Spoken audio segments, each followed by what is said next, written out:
Muchas gracias, Silvia. La verdad que estoy súper emocionada de verlas todas acá.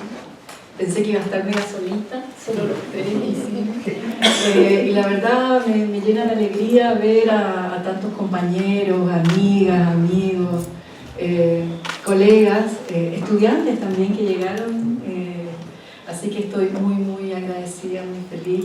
Y bueno, quiero partir agradeciendo a Silvia, a Pablo, a Net, y al equipo de LOM por esta oportunidad de poder publicar acá una vez más. Yo agradezco muchísimo la labor que hace LOM de poder contribuir al debate de ideas, al pensamiento crítico en nuestro país y en América Latina.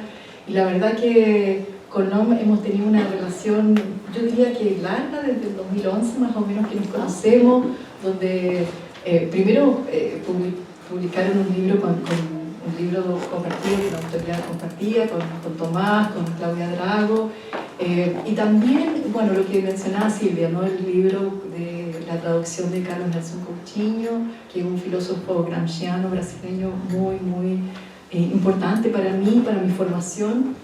Y también la LOM nos ha acompañado todos los años las versiones del seminario permanente de marxismo que hemos hecho en Chile con varios compañeras y compañeros. Por lo tanto, agradezco muchísimo esa opción de acompañarnos en este trabajo, ¿no? Que es un trabajo militante también en términos de aportar la reflexión crítica a nuestra sociedad y sobre todo iluminar los problemas contemporáneos.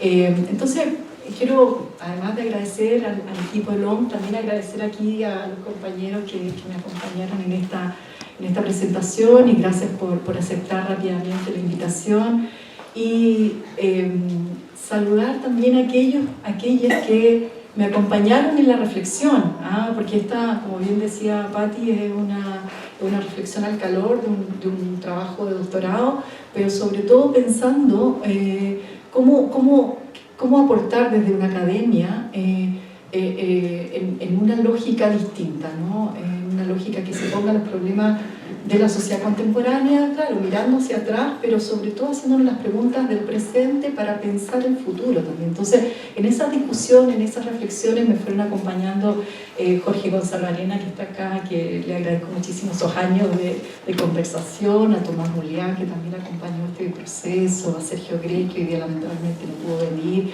y a otros tantos que pudieron acompañarme en esos años. Y sobre todo hacerme cargo de que las cosas que se ponen en el libro tal vez no necesariamente responden a lo que conversábamos en ese tiempo, pero sí me ayudaron a pensar muchas cosas. Ahora, quiero rápidamente, por el tiempo que tenemos, dar cuenta de algunas cositas, ¿no? Lo primero es el origen de este libro, por qué la importancia de este libro, y después poner algunas ideas de este libro que creo que pueden ayudar. Espero ser sintética para no extendernos mucho. A ver, el primero, como el origen, ¿no? El origen tiene que ver con una cuestión biográfica también. Yo creo que muchos de los libros que uno hace, los escritos que hace, están cruzados por una biografía, y esa biografía trae algunas preguntas, ¿no?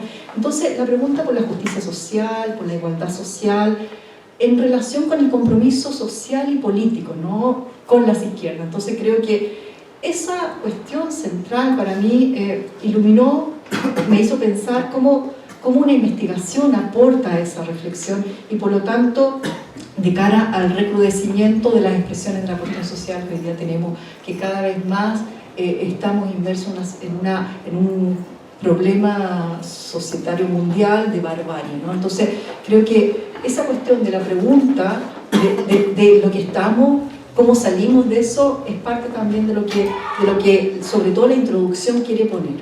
Ahora, ¿por qué este libro, no? ¿Por qué este libro y su temática son importantes?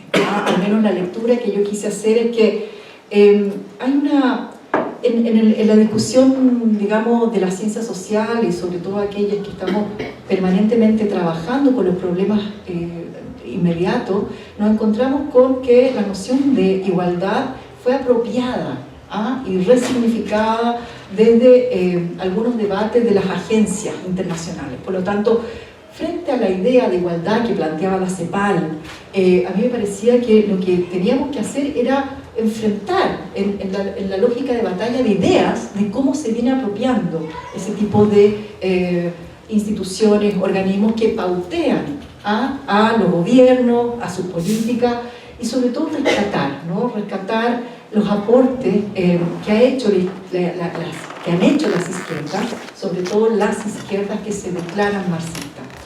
Y por otro lado, también hacer cuentas o enfrentar desde este entramado histórico de las izquierdas marxistas en Chile, también lo que desde la filosofía política contemporánea no toma, ¿no?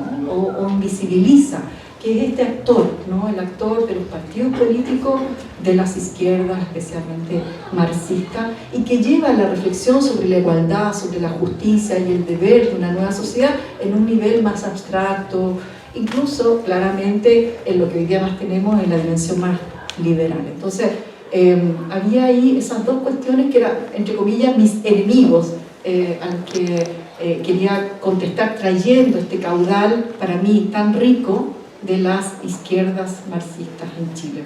Por otro lado, hacer un reconocimiento y el enganche con esa memoria histórica del movimiento popular y obrero chileno, que tiene una larga trayectoria, una larga acumulado, y que creo que una de las debilidades que tiene, o que tenía hasta ese momento que yo estaba escribiendo, la producción tanto historiográfica y filosófica, es que no era capaz de relacionar esas distintas aristas, ¿no? Por un lado, el movimiento popular político chileno, por otro lado, la discusión sobre un gran concepto que cruza la historia del movimiento de la izquierda a nivel mundial, y por otro lado, pensar cómo esos conceptos nos ayudan a enfrentar la tarea de la lucha cotidiana.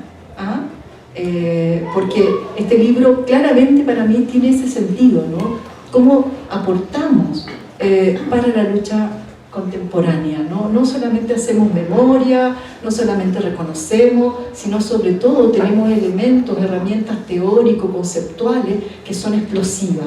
Y creo que el concepto de igualdad es sumamente explosivo y nos permite hacer la crítica a la inmediatez, pero también reconocer los aportes de las izquierdas marxistas. Entonces, esas eran como mis grandes preocupaciones, mis enemigos, y sobre todo el sentido, ¿no? Y ahí, claro, ya Rolando decía, ¿no? ¿Cuáles son las preguntas que yo quería responder y que creo están de algún modo puestas en el libro? ¿Qué pensó tradicionalmente la izquierda marxista acerca de la igualdad? ¿Qué clase de igualitarismo defendió? No es cualquier igualitarismo el que defiende nuestra izquierda, y sobre todo el Partido Socialista, el Partido Comunista chileno, especialmente en esa época. ¿Cuáles son las fuentes teóricas de las que bebió, ¿no? Y cómo levantó algunas demandas y luchas políticas concretas, ¿no? Entonces, está esa dimensión más concreta, de lo que se expresa sobre todo en los programas que levanta esa izquierda en ese periodo, y por otro lado esta otra dimensión que tiene que ver con la cuestión más teórica. Ahora, me centré en estos dos partidos, el Partido Comunista, el Partido Socialista, porque para mí, primero, ellos se autodeclaraban marxistas, y de algún modo lo que muestra la historia chilena es que han sido la columna vertebral de la izquierda tradicional chilena, al menos hasta el año 65, donde va emergiendo otros partidos, el MIR o el MAPU, etc. Sin embargo, lo que yo no quise hacer acá es poner un cierto marxómetro. ¿Son marxistas o no son marxistas? Me acuerdo cuando salió el libro, un colega marxista de otro país me escribió, ¿pero de qué estás hablando? O sea, ¿son marxistas? ¿No son marxistas? Entonces hay una polémica. ¿Cómo yo contesto a eso? Es que primero yo no traigo el marxómetro. Entonces, si estos partidos políticos se declararon en la época marxistas, yo los asumo así. Y por otro lado, también al calor de la lectura de Tomás Molián, que definía más o menos en su famoso libro, en 2007, ¿2007 o 2009, de la contradicción? Bueno, no, que definía más o menos los marxistas, los partidos políticos marxistas en Chile tienen estas características, algunos que se posicionan frente a la teoría y otros que se posicionan en la teoría. Entonces, ahí no entra en esa polémica, más bien les digo, vamos a leer a Tomás, que siempre es muy bueno volver a sus textos. Pero no me quise hacer cargo de si son o no marxistas, sino los asumo. Entonces, con esa preocupación fui reconstruyendo esa noción de igualdad. Ahora, reconstruyendo al calor de los programas, de los debates, de la prensa que tenía en ese momento esos partidos políticos, la prensa teórica y también la prensa en la que se definían cuestiones más de orden de la coyuntura, ¿no? Entonces, en esa mixtura está puesto el trabajo. La reconstrucción de la noción de igualdad está dialogando con esas distintas fuentes. Por lo tanto, no van a encontrar aquí un libro donde yo profundizo en la obra de toda la obra de Orlando Millas, toda la obra de Clodomiro, sino que son efectivamente aquellos textos, aquellos discursos, aquellos libros, aquellos programas del Partido Socialista, Comunista, que se realizaron, se construyeron hasta el 73. Eso tiene claramente límites también, ¿no? Y no quiero enfrentar, digamos, no quiero desconocer esos límites. Sin embargo, ahí hay una apuesta concreta que tiene que ver con, primero, rescatar la idea, como bien decía también Rolando, rescatar la idea del intelectual orgánico. Hay mucho debate en América Latina y sobre todo dentro de los marxismos que conocemos, si son intelectuales, qué es ser intelectual. Y bueno, yo aquí apuesto con que estos autores que yo selecciono tienen mucho que decir, dijeron mucho, posicionaron, tomaron decisiones, ayudaron al partido en su conjunto como un gran intelectual a seguir ciertos caminos. Entonces yo rescato esa figura. Creo que hoy día, y aquí es parte de los desafíos que creo que hay que asumir, aquellos que seguimos interesados en profundizar en estos temas, es traer aquella figura, hacer por ejemplo un estudio más profundo de la obra de otros intelectuales, Orlando Caputo, el mismo Tomás. O sea, yo creo que hay que hacer un esfuerzo, José K. de Martori. O sea, yo creo que hay que hacer un esfuerzo de traer, de ver de esas fuentes que leyeron, entender y sobre todo rescatarlos, ¿no? No son meros difusores de ideas, ¿ah? Son personas que crean ideas, crean comprensiones de realidad y por lo tanto creo que la labor que tenemos aquellos que estamos dedicados, ojalá a profundizar mucho más el marxismo, los marxismos, es como entrar a esa cantera. Los argentinos tienen un montón de trabajo en eso, los chilenos, o sea, los brasileños, los mexicanos, y nosotros de algún modo hemos dejado esa tarea sin tomar. ¿Y qué decir de las mujeres marxistas o marxianas? No existen. O sea, cuando uno conversa también con varios de estos académicos o dentro de los marxismos o los militantes, las mujeres no aparecen. Entonces creo que también es un desafío que tenemos de poder rescatar esa obra, y no solo desde la dimensión más política o de la teoría política, sino también desde el arte, desde la literatura, etc. O sea, yo creo que hay aquí todo un campo que se abre de trabajo muy, muy interesante, y por lo tanto, para mí este libro es parte de una agenda más larga de trabajo. Ahora, para ir sintetizando y no ser tan lateral, ¿cuáles son algunas de las ideas que creo que me parece relevante poner acá? Una central es que la tarea que históricamente identificó la izquierda chilena y que le dio sentido a esta alianza entre el Partido Comunista y el Partido Socialista fue la necesidad de la transformación de la estructura social, ¿no? ¿Por qué? Porque esa estructura social negaba permanentemente y sistemáticamente la igualdad y la libertad. Entonces, es ahí donde creo que tiene mucho sentido esta alianza PC-PS. Ahora, había una apuesta también por el Estado, ¿no? El Estado entendido como un instrumento generador, ¿ah? ¿De qué? Obviamente de igualdad social, de mayor igualdad social. Se entendía que el Estado tenía alguna posibilidad de intervenir en la dependencia económica, en los monopolios, la oligarquía, en definitiva avanzar hacia romper con lo que en ese momento diagnosticaban como los resabios feudales que tenía Chile. Aquí hay una cuestión central a propósito de llevarlo al tiempo contemporáneo, ¿no? O sea, la cuestión del Estado sigue siendo, pareciera hoy, central, ¿no? Un instrumento que permite...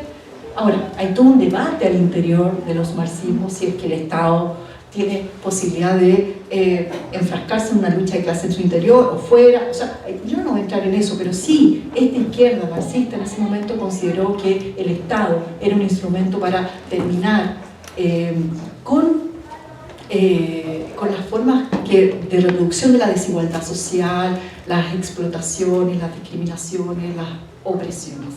Entonces, el sentido, por lo tanto, era alcanzar el poder político para poder darle a la clase trabajadora un mejor espacio, lugar para el pleno desarrollo de sus capacidades. Entonces, creo acá que si salimos de la dimensión más empírica o de los programas, cuando entramos a la discusión sobre la dimensión más teórica, vamos a encontrarnos con una afirmación que puede ser polémica, ¿no? Y yo creo que ahí asumo también ese debate, pero esa interpretación. Yo pensé ahí que Rolando íbamos a... Pero bueno, yo creo que aquí ambos partidos contaban con una constelación de ideas, una serie de nociones enlazadas a una praxis política que le hacía primero creíble para las masas, pero al mismo tiempo uno puede reconocer una cierta debilidad en la lectura directa y amplia de las obras completas de Marx, ¿no? Muchos de los intelectuales, tanto del PC como del PS, reconocen que hay una débil apropiación en la época de la obra de Marx, incluso del Capital, que era, podríamos haber dicho, o sea, podríamos decir que podría ser la más leída en ese momento, y se centraban principalmente en la lectura del tomo 1 o el manifiesto, cuestión que, claro,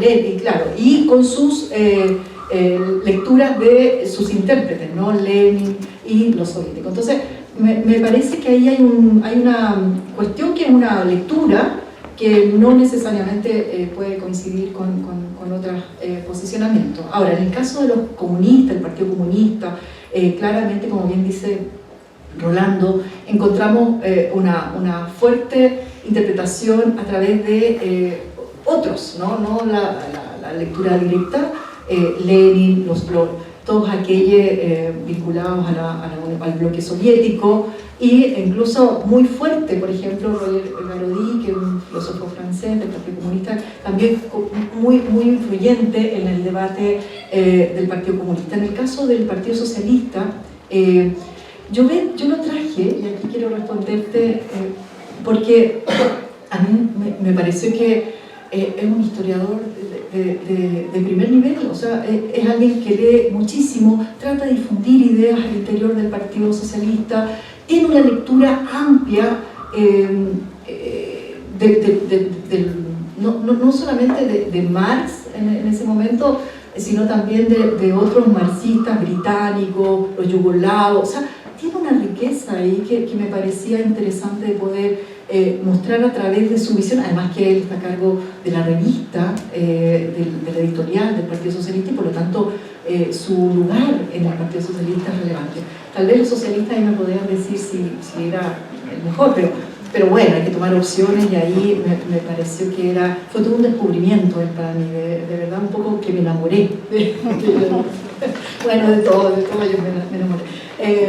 Entonces, hay esa cuestión de los distintos. Quiero entrar, y con esto ya voy cerrando. Creo que la dimensión más teórica, cómo uno explica, cómo uno entiende la noción de igualdad que se jugó en estos partidos y en el periodo, solo se entiende desde mi perspectiva bajo un entramado teórico, ¿no? Que yo pongo un poco así. Y es el humanismo socialista o comunista. ¿Y qué significa este humanismo socialista o comunista? significa poner en el centro la cuestión de la libertad. Pero la libertad del ser humano en un sentido positivo, no como aquella visión de la libertad que nos han enseñado los neoliberales, los liberales, sino al contrario, ¿no? Como el pleno desarrollo de las capacidades y posibilidades del ser humano. Claro, en ese tiempo se hablaba solo del hombre, ¿no? Y sabemos que tiene los límites de la época de la producción. Sin embargo, sabemos que es un genérico y que es un genérico no en abstracto, porque toda la lectura que se hace siempre es concreta, situada, y se demuestra muy bien en los programas, ¿no? Aquí no hay una apuesta en abstracto y en una sociedad ideal, sino que está cruzada por esa dimensión también concreta y de las particularidades de la sociedad chilena de ese periodo. Entonces, yo quiero rescatar mucho esta idea del humanismo socialista y comunista como el entramado que le da sentido a entender la igualdad. Porque también surge del propio capitalismo, ¿no? Y ahí la cuestión interesante, porque pareciera que hay la posibilidad de construir otra sociedad desde las bases de las bases capitalistas, porque se pone en el centro también la lucha concreta de un sujeto histórico concreto, que es, en este caso, la clase trabajadora, el proletariado, en definitiva, lo que hoy día Antunes llama la clase que vive de la venta de su fuerza de trabajo. Entonces, creo que hay ahí una potencia que hace interpretar la noción de igualdad, no solo la igualdad en solitud, sino que la igualdad en una potencia teórica, normativa y también política, ¿no? Entonces, creo que ya para ahora sí sintetizar y ir cerrando, ¿cómo cuando aislamos un poquito la noción de igualdad, yo diría que lo que ustedes se van a encontrar, y aquí, pucha, capaz que lo voy a hacerme a fome, no compro el libro, no me interesa, porque en realidad el final es muy... pero es que la igualdad tiene, desde mi perspectiva, dos sentidos en esta izquierda marxista. Un primer sentido que está en un registro de homogeneización, una igualdad homogeneizadora. ¿Qué significa eso? Enfrentar esta lucha de clase, lucha cotidiana, y la construcción de una nueva sociedad en la etapa, si pudiéramos ponerlo así, socialista, como igualdad de inicio, es decir, entregar todas aquellas recursos, riquezas materiales y espirituales que permitan nivelar las condiciones de vida de la sociedad, del ser humano, digamos. Y en ese sentido es homogeneizadora, es decir, lo que hoy día entendemos, por ejemplo, llevado al plano de la política pública, que es dar algunos programas focalizados, que creen que con eso se resuelve la cuestión de la desigualdad. Aquí la apuesta de los marxistas chilenos, del PC y del PS, es que en realidad hay que avanzar. Primero hacer la crítica al capitalismo, porque no genera igualdad, sino que reproduce permanentemente la desigualdad, y que cuando avancemos a la toma del poder y en definitiva a la construcción de una nueva sociedad, el socialismo implica una primera tarea, que es nivelar, homogeneizar, entregando en ese sentido, a través de este concepto, la igualdad, entregar las condiciones materiales y espirituales para que todos puedan desarrollar sus condiciones, sus potencialidades. Y luego, y aquí en una etapa comunista, un avance, digamos, a traer el segundo sentido de la igualdad, que es la igualdad diferenciadora, es decir, retribuir según la contribución, y aquí rescato el legado de Marx respecto de la crítica del programa de Cota, que es contribuir, entregar en función de la contribución del trabajo y luego en función de las necesidades. Entonces, este armado teórico, si bien no está sistematizado en los partidos políticos ni en los intelectuales orgánicos que tomó. Es una reconstrucción y creo que es una reconstrucción que potencia y nos ayuda a pensar, primero, insisto con esto, la sociedad que tenemos, cuál es el horizonte que nosotros queremos avanzar para construir, y también en el caso de los desafíos que tenemos hoy para las izquierdas latinoamericanas, también evaluar, mirar críticamente las experiencias que en estas condiciones vemos en América Latina, y por ejemplo las experiencias de Venezuela con el socialismo bolivariano o el socialismo del siglo XXI, las experiencias de Bolivia, en definitiva, ¿qué tanto traen esta preocupación? ¿Qué tanto de igualdad hay ahí puesto en esa experiencia? Entonces, por ahí yo creo que hago un pequeño resumen. Creo que hay mucho que seguir después trabajando en esta línea, sobre todo con los marcianos chilenos. Y nada, solo agradecer una vez más que todos han estado acá, nos han acompañado y feliz. Muchas gracias, Silvia, nuevamente, a Pablo y a todos. Bueno, saludar a mi hijo también por ahí que vino, que llegó, y a todas mis amigas, amigos, colegas, queridos, mis estudiantes también que están acá. De verdad, para mí es un honor y estoy muy agradecida.